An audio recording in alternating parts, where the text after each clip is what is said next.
Hello everyone, welcome to today's current affairs session. In this video, I have compiled the most important news items from the Hindu newspaper and explained them in a simple way, connecting each topic with relevant static GK concepts. Along with this, I'll also solve some practice questions and discuss few UPSC mains oriented suggestions. This will be especially helpful for all students preparing for UPSC, SSC, State PSC, Defense Forces, and other government exams. So stay tuned till the end of the session to strengthen both your current affairs and static knowledge base.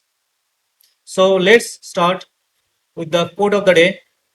All dreams are within reach. All you have to do is keep moving towards them. So next, first news item important for this week. We have over 800 killed, 2,800 injured as earthquake strikes Afghanistan. So first important keywords here we have earthquake and next we have Afghanistan. So Afghanistan we just need to see where it's located and then we need to know about the earthquake. So let's go to the map and check where Afghanistan is located. Afghanistan. So this is Afghanistan. Now let's see where it is located. Now, if you see, it's located it has a boundary with India, though that is like contested by Pakistan or occupied by Pakistan. So you see, this is Afghanistan. Its capital is Kabul. Now we know, like we need what we need to know. So what are the bordering states Afghanistan has? If you see, like in the north segment we have Tajikistan. Then we have Uzbekistan border. Then if you see in the this segment we have Turkmenistan. Then in the west segment we have Iran. Then in the east also you can say Pakistan and India somewhat. In case of India you can say it's northeast. Pakistan is the east as well as in southeast, right? It's totally landlocked country. So just get some more info on Afghanistan basically regarding the type of government when the earlier government has been overthrown by Taliban government. So just let's know from that internet or some other important books or later I can make a video also on this country. A lot of things we can understand from this country regarding resistance, all this kind of things, and insurgency. So now let's proceed to the next keyword, that is earthquake. So let's understand what is earthquake. So here I have mentioned a few important facts regarding earthquakes. You just focus on this fact. You no need to study more on the earthquake concept. You will understand everything from here. So first we have focus, that is also called hypocenter. So what is hypocenter focus? This is the point inside Earth from where earthquake basically originates. Now next is epicenter. So epicenter is the point on the Earth's surface which is directly above the focus. Okay. Now if we see some image, let's see the image. I have some image. Here you see this is the focus, okay, or hypocenter, and exactly straight above we have epicenter on the surface, right? So like that you can remember. Next important point we have seismology. So what is seismology? Seismology is the scientific study of earthquake. Now, how question can arise? Question can arise like, what is seismology? Like it, then they can give some options like it's study of earthquake, study of rain, study of thunder, kind of thing. So you need to know these things, seismology, so that you can give the correct answer. Like study of earthquake is called seismology. Now, earthquake energy travels as seismic waves, and there are totally three waves: P waves, S waves, and surface waves. So out of these three, surface waves creates the more destruction, and P waves can propagate through solid as well as liquid. Okay. Now, what is P waves? Here I have mentioned it is the fastest travel through solids and liquids and arrive first. Then what is secondary wave or S wave? It's little bit slower compared to the P wave or primary wave, and it's only travel through solids and cause more damage. And what is surface waves or L waves, which cause maximum destruction on Earth, right, on Earth's surface. Now, how we can measure earthquake? We have a scale called Richter scale. Using that, you can measure the earthquake magnitude. Basically, what it measures how much energy has been released during an earthquake. Okay. Now, next important thing is Mercalli intensity scale, which measures earthquake intensity. Now, that means now we have two scale. One is Richter scale, and another is Mercalli intensity scale. That means Mercalli intensity scale, what it measures the intensity, right? And what Richter scale measures, that measures the magnitude. That means how much energy was released. Now, next important point, we have ring of fire. Like there are some specific places in the world where earthquake happens very frequently. or more number of earthquake incident happened. That one place we call ring of fire, where basically most number of earthquake happens. And after that, basically second most earthquake happening zone is Alpine belt, which basically runs through our Himalayan. Now that also I have mentioned, attached some snippet from some image. You can see that one. So this is ring of fire. Where it's located, you can see this is Asia, and here it's China, Japan. So it's Papua New Guinea, all this kind of thing. Basically, the Pacific Ocean region between China and North America. This is the ring of fire. So why basically in this region, in this ring, more earthquake happens? So tectonic wise, basically here major tectonic plates like converges, and due to that, like all this kind of instability kind of activity happens, and due to that, lot of earthquake happens. So one more, we have Alpine belt. So from where it's basically goes through, it goes through our Himalaya, from here to here in Himalaya. So this is the second most earthquake prone zone. Okay, let's go to our facts now. So here we have mentioned Himalayan region is the most earthquake prone zone in India. So which comes under zone 5. So India currently has total 4 zones. Zone 2, which is least prone to earthquake. Then zone 3, zone 4, zone 5, which is the most prone zone to earthquake. Okay. Now here we have some fact regarding the occurrence of earthquake in India and Nepal. So Koina Dam, which is in Maharashtra, is an example of reservoir-induced seismicity. Like that means this earthquake happened due to some reservoir issue, okay, or pressure on some reservoir, water reservoirs. Next, we have Bhuj earthquake, which happened in 2001. Basically, it was one of the most devastating earthquakes in India. And on interesting thing is it's intraplate. Okay, it's not like in the some convergent area between two plates. It's intraplate. Next, we have Nepal earthquake, so which occurred in 2015, which was a shallow focus earthquake. Now, this caused widespread damage in India too. Now, how basically who provides guidelines for earthquake resilience building design?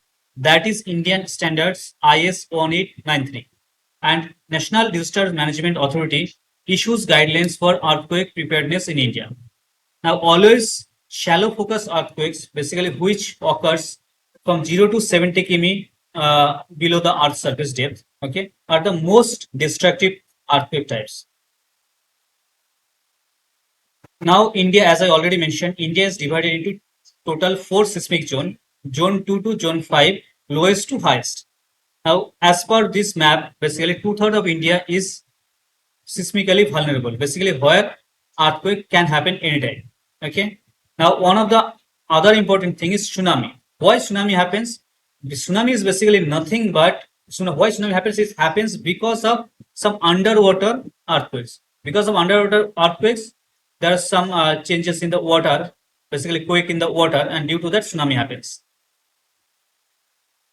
Now, some you might be asked in any of the exam, they can give you multiple states, and then I can ask you what are the states are the most earthquake prone state.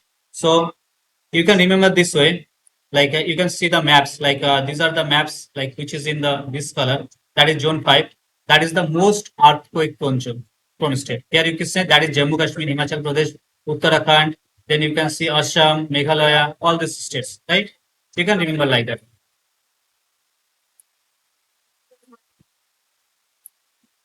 So here now we'll discuss some practice question. So these are the most important questions which can come from earthquake in any government jobs. So once you know all the questions mentioned here along with the point whatever I have mentioned above, if you know all the things, then so you can clear all the questions which can be come from earthquake in any government job in India. That I can assure you. So question number 1, the point inside Earth where earthquake originate is called options A, epicenter, option B, focus, option C, seismograph, option D, Richter scale. Now, you always have some confusion over epicenter and focus. So remember, focus is something inside Earth and epicenter is something like above the surface. So here, question is inside the Earth, right? That means you need to take focus. That means option B is the correct answer. So this is also called hypocenter. So please remember this also. Sometimes instead of focus, it might be present as a hypocenter. Okay.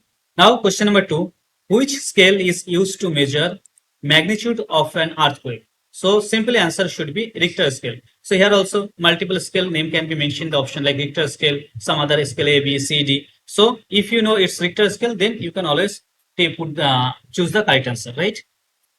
Now, next, which instrument is used to record earthquakes? That is seismograph. So, next, which layer of the earth is most affected during an earthquake? That is the crust. Question number 5, which of the following is not a type of earthquake? Option A, tectonic. Option B, volcanic. Option C, tsunami. You see, tsunami is the waterquake, you can say, not earthquake, right? It creates a sea wave. So, you can see, mark option C as the correct answer. Now you can ask how tectonic, volcanic, and explosion are type of earthquakes. So when because of this tectonic activity only, mainly earthquake happens. So and volcanic also has a similar kind of weightage. And explosion, let's suppose there is some atomic bomb explosion happens, and due to that also earthquake happens, right? Like sometimes basically we get news that there is some earthquake because of some atomic bomb burst, right? Like that was some rumor though. That means only tsunami can be the correct answer. Next, question number 6. Most earthquakes occur along which plate boundaries? Answer is convergent and transform boundaries. Question number 7. The 2001 Bhuj earthquake occurred in which Indian state? That is Gujarat. Now, when you have a state name, just go to the state and understand the boundary, like boundary states or neighboring states. What are the state it has? You see, this is Gujarat. Now, Gujarat has these are the things. It has international boundary as well, right? And Arabian Sea also. So just remember this one. Next question. 2015 Nepal earthquake was caused by movement of which plates? So answer should be Indian plate and Eurasian plate. Now let's see where Nepal is located. Let's check for Nepal. So here we have Nepal. Nepal is in north of India, which has bounded both with Tibet and India. Tibet, or you can say China as well. Tibet and India, it has bounded, right? Question number 9. Name two states of India in seismic zone 5. As I already told, like there can be a question, right? From the like earthquake prone states in India or most earthquake prone states from India. So option answer can be Jammu and Kashmir, Assam. Also parts of northeastern states, Himachal Pradesh, Andaman and Nicobar as well.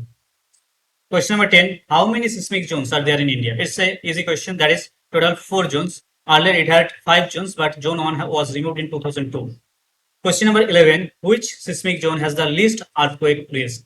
That we all know. That is zone 2. And zone 5 is the highest. Question number 12. Which building design is safest for earthquake prone areas? That is lightweight, flexible and symmetrical buildings. Okay. Question number 13. In 2023, which state installed India's first earthquake early warning system? That is Uttarakhand. Which international organization coordinates earthquake risk reduction efforts? That you need to remember, that is UNDRR, United Nations Office for Disaster Risk Reduction. So now we have covered the MCQs which can be asked in any government job or even UPSC. Okay, next question basically we'll discuss, that is specifically relevant for UPSC prelims exam. Question number 1. Which of the following statements about earthquake is or are correct? State number 1. The epicenter is the point inside the earth where earthquake originates. Is it correct? No. Focus or hypocenter is the one inside the earth where earthquake originates. That means state number 1 is not correct. Second, intensity of an earthquake is measured on the modified Mercalli scale. Yes, intensity is measured on the modified Mercalli scale. So that is correct statement. So only statement 2 is correct. So answer should be option B. Here we have some explanation also. You can go through this thing in our documentation which has been uploaded in our official Telegram channel. Please check that. Question number 2. Which of the following zones of India is not prone to earthquakes of very high intensity? So here you see is not prone to earthquakes. That means it should be zone 2. If not was not there, then what it should be zone 5. So correct answer should be answer A, option A. Question number 3. Earthquakes frequently occur in circum-Pacific belt, which is called ring of fire. Why? Because it has maximum volcanic activity there. So option B is the correct option answer. So here we have a explanation. It's a ring of fire due to plate boundaries and volcanoes. Question number 4. Which of the following are primary seismic waves? So it's clearly primary for P. That means P waves. Option C should be correct. Question number 5. Consider the following pairs. Now here we have earthquake and corresponding year. We need to match like the earthquake happens, like a specific kind of earthquake happens like in which year. So we have option here, Bhuj 2001, Nepal 2015, Kashmir 2004. You see Bhuj, earthquake in Bhuj happened 2001, right? For that we have a movie based on that also, right? Not based on that, like in one of the like popular movie Kai Poche, we have some incident of Bhuj earthquake which happened in 2001. That is correct. So Nepal earthquake happened in 2015. That is also correct. But Kashmir earthquake happened in 2005, not 4. So last one is incorrect. So what should be the correct pair? 1 and 2. Option A is the correct answer. Now we have covered almost all the MCQs which can be asked in any government exam, whether it's UPSC, SSC, CGL, State PSC, Railway, Police, anything. So next, it's specific for only UPSC. Like it's part of UPSC main sample question. Question can be explain the destruction of earthquakes in India. Discuss the reason for high seismicity in Himalayan region within 150 words. So please try writing this and you can upload your answer in our official Telegram channel. So there basically we can have some discussion on that if any improvement need to be made there. Okay. Question number 2 can be earthquakes cannot be predicted, but their impact can be mitigated. Discuss various measures taken by India to minimize the loss caused by earthquakes in 250 words. So write these 2 question answer and upload that in our official Telegram channel. So then we'll have discussion on that, what can be improved there. Okay. Now we'll proceed with the next news item important for this week, first week of September 2025. Larger bench to rule if minority run schools are exempted from RT Act. So what are the important keyword here? First is RTE Act, Right to Education Act, and second is minority run schools. Now, here I have mentioned these 2 keywords, which is important in terms of any government job. So look, here I'm not going to give you any spicy news. I'm just focusing on the points or facts or explanation which is relevant for any government exam. Okay. So first, Right to Education Act, 2009 RT Act. So Right of Children of to Free and Compulsory Education Act 2009, which operationalized Article 21 of Indian Constitution. Now, what is Article 21? It's talk about the right to education for children in the age group of 6 to 40. Okay. Now, this act came into force on 1st April 2010.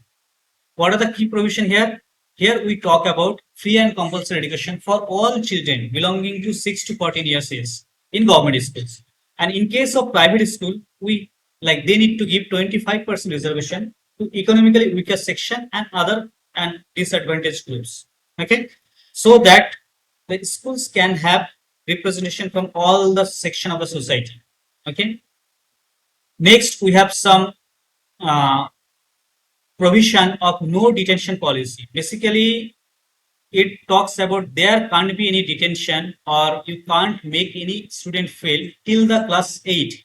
Okay, later there are some amendment in 2019 which basically allowed exam and detention from class 5.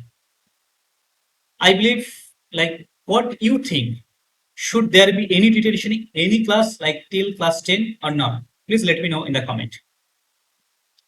Now, next important provision was neighborhood police schools. Means, so children which are which has, like, let's suppose there is a school and multiple villages are there. Now, you first should give the priority to the children which are in the neighboring village or neighborhood of the school before taking any distant student. Okay, that is the neighborhood school. That means this is regarding giving priority to neighborhood students. So here we'll discuss some sample MC questions which is relevant for any government exam. First question number 1. The Right to Education Act 2009 operationalizes which article of the Constitution? We already read about that. That is Article 21A. So option C is the correct answer. So one more important fact on Article 21A, like it was inserted by 86 Constitutional Amendment Act 2002. So please remember this thing. This is very important in terms of any government jobs. Now next, question number 2. The RTE Act provides free and compulsory education to children in the age group of option B 6 to 14 years. No need to read all the options because we know this is the correct answer, right? And next, question number 3. Under RTE, Right to Education Act, private unaided school must reserve what percentage of seats for children from EWS and disadvantaged group? That also you know, that is 25%. So option D is the correct answer. Question number 4. The provision of no detention policy under RTE Act was amended in which year to allow exam and possible detention from class 5? That we know, that was amendment of 2019 in the RTE Act. Question number 5. The RTE Act prohibits which of the following in school? So options are physical punishment, screening procedure for admission, capitation fees.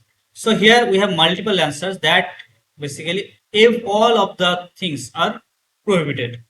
Like you can't give any physical punishment to any student, you can't do screening procedure for admission, you can't ask for capitation fees from any student.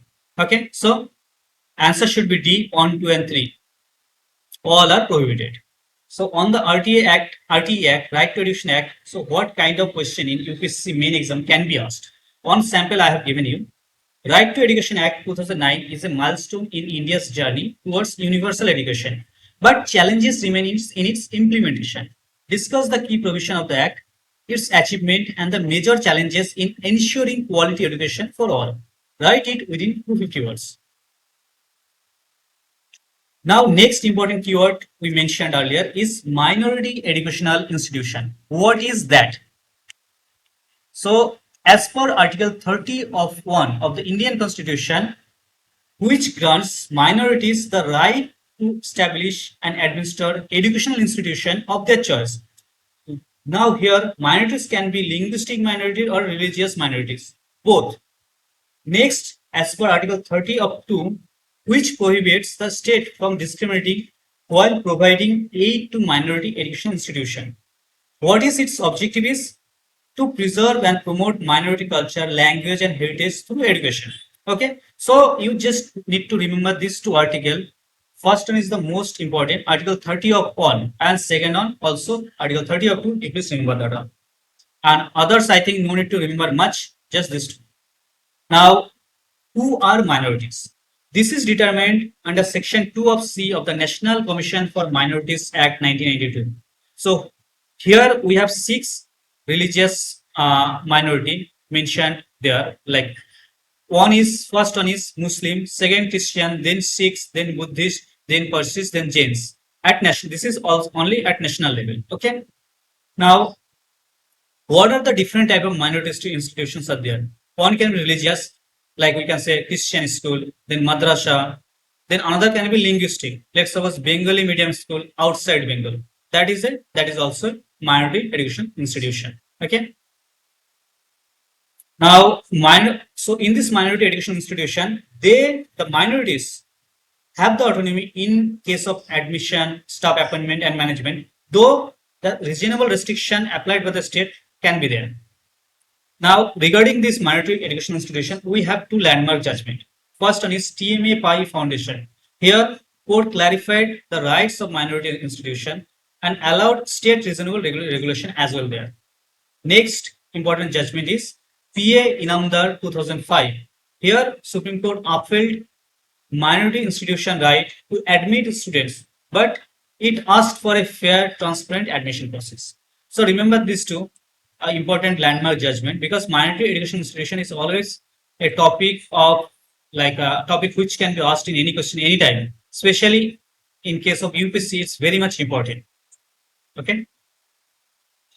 Now here we have mentioned few practice questions on minority education institution. This is MCQ mainly, and later we will have come with some UPSC main questions also. Question number 1: the right to establish and administer minority education institution is guaranteed under which article of the Constitution? We all know that is Article 30 of 1. So as I already mentioned, this is most important article in terms of minority educational institution. Next, question number 2: who declares a community as minority at the national level in India? Remember, it's at the national level. Okay. So here, option C, National Commission for Minorities, like declares a community as minority at the national level. That is as per Section 2 of C of the National Commission for Minorities Act 1992. Remember that. Next, question number 3. Which landmark Supreme Court judgment clarified the scope of minority rights in establishing educational institution and allowed reasonable state regulation? That we already know. That is TMA Pi Foundation case 2002. Okay. Question number 4. Under Article 30 of 2, the state shall not discriminate against any minority institution while option A, making laws on reservation, option B, providing aid or grants. Yeah, we know. We will not read other options because we know this is the correct one. Here, Article 30 of 2 prohibits discrimination while providing aid or grants to educational institution. Next, question number 5. Which of the following is not a right of minority educational institutions? Option A, right to admit students from their community. Now, this is a right. So, next option, right to completely ignore government standards. No, no one can completely ignore government standards. From the sentence itself, it's clear that it is not correct. That means option B is the correct answer because this is not a right of minority educational institution. So, option B is the correct answer. So, from this minority educational institution, what kind of question can be asked in UPSC main exam? So, I have given a sample for that. Question is, minority educational institutions play a crucial role in preserving India's cultural diversity, but their autonomy must balance with state regulation. Discuss the constitutional provision, key judicial pronouncement. We already have 2, right? Just mention those 2. And constitution provision also we have mentioned. Article 30 of 1, 30 of 2. You can mention that. And challenges in ensuring autonomy and accountability of minority educational institution within 250 words. So what do? You write it, how you can do in your best way, and upload that in our official Telegram channel. We'll have a review and our team will help you in improving or enriching that your answer. Okay. Next important news item for first week of September 2025 is Parliament panel seek better rural mobile services. Now, which Parliament panel? That you have mentioned here, Public Account Committee, PSC. So, what is the important keyword here? That is Public Account Committee, PAC. What is that? This is one of the 3 financial committees of Parliament. What are the other 2? That we have other 2 is also present. Later I will mention that one also. What I'm thinking to create one more video on this Public Account Committee. This is one of the most important topic for any government jobs. Okay. So now the thing is, when basically this Public Account Committee came into existence, that is in 1921, following the 1919 Government of India Act, which was also called Montfort Reforms. So Public Account Committee or PAC has total 22 members. Out of that, 15 comes from Lok Sabha and 7 comes from Rajya Sabha. Now these members are elected annually. Now next important thing, this can be asked in any question, any exam, that who is normally become the chairperson. So Speaker of the Lok Sabha appoints the chairperson, and there is a convention from 1967. The convention is the chairperson is always gets selected or elected from the opposition. Okay. Now, what is the function of PSC, Public Account Committee?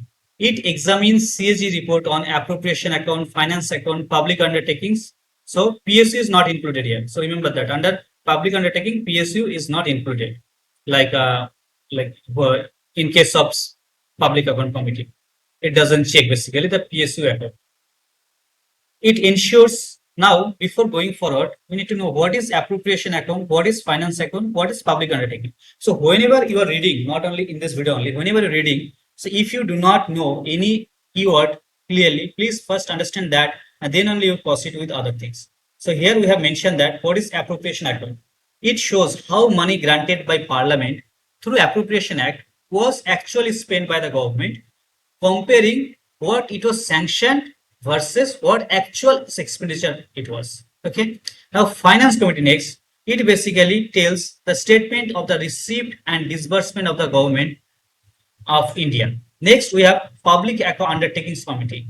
It contains audit reports of government-owned companies, corporation, PSUs, highlighting financial performance and compliance with rules. Okay. Now, this public account committee, coming to this public account committee, it ensures money is spent according to Parliament's approval. That means government can't spend money on anything. It need to have the Parliament approval. So PSC Public Account Committee makes sure all the money is getting spent like based on Parliament's approval only. Okay. So here I have mentioned some powers and limitation, like it can call witness, like it can call the ministers even, demand documents and seek expert advice. But it can't question government policy. It can only check if the expenditure follows the rules or not. Okay, for what it was approved. Now its recommendation is advisory. That means it's not binding. So here I have mentioned few practice questions which can be asked from Public Account Committee. This is very important for any government exam, including UPSC. Question number 1. Public Account Committee is a option A, Standing Committee of Parliament, option B, Ad hoc Committee of Parliament, option C, Cabinet Committee, option D, Constitutional Committee. So correct answer is Standing Committee or Permanent Committee. Question number 2. How many members are there in Public Account Committee? It has total 22 members, 15 from Lok Sabha and 7 from Rajya Sabha. So option B is the correct answer.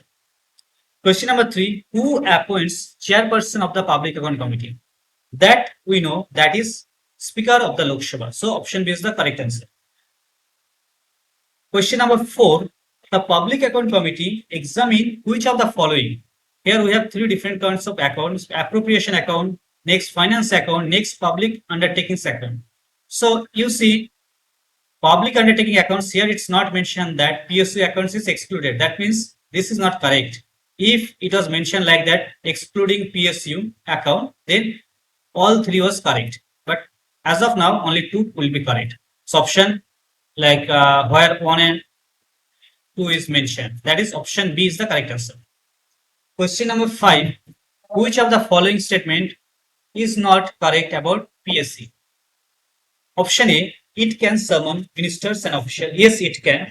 Option number B, it can question government policy decision. No, it can't. So option B is the correct answer because it's asking statement not correct. So from here, what kind of main questions can be asked? One example I have given here. The Public Account Committee is often called the watchdog of public finances. Yet its recommendations are not binding on the government. Discuss the role, significance, and limitation of the Public Account Committee in ensuring executive accountability in 250 words. So write that and upload that in our official Telegram channel. Next important news item from this week is reviving MGN REGA Manrega in West Bengal. So important keyword we have here is MGN REGA. What is it? It's Mahatma Gandhi National Rural Employment Guarantee Act. It was enacted in 2005. It's basically a right-based social security scheme providing legal guarantee of wage employment to rural households. So what it has some key features. Number 1, it gives you minimum 100 days of wage employment per financial year to every household whose adult members volunteer to do unskilled manual work. That means if anyone who is willing to do work from the rural part of India, if they ask, government need to give that at least 100 days of wage employment. If government can't, then that person should be entitled for a unemployment allowance. Like here we have mentioned, work is provided within 15 days of demand. Otherwise, unemployment allowance is paid. So what kind of works basically are undertaken in under MGN, REGA or Manrega? That is kind of water conservation, irrigation canals, rural connectivity, land development, etc. Now, the news basically there is from long time the MGN, REGA, Manrega fund is suspended for West Bengal. So how basically this fund can be suspended? So this can be suspended based on section 27 of 2 of MGNREG Act 2005. What it says, if the state government is not complying with the provision of the act, including proper implementation, timely wage management or wage payments, maintenance of transparency or social audit. In case of West Bengal, basically, it was on hold because of transparency issue.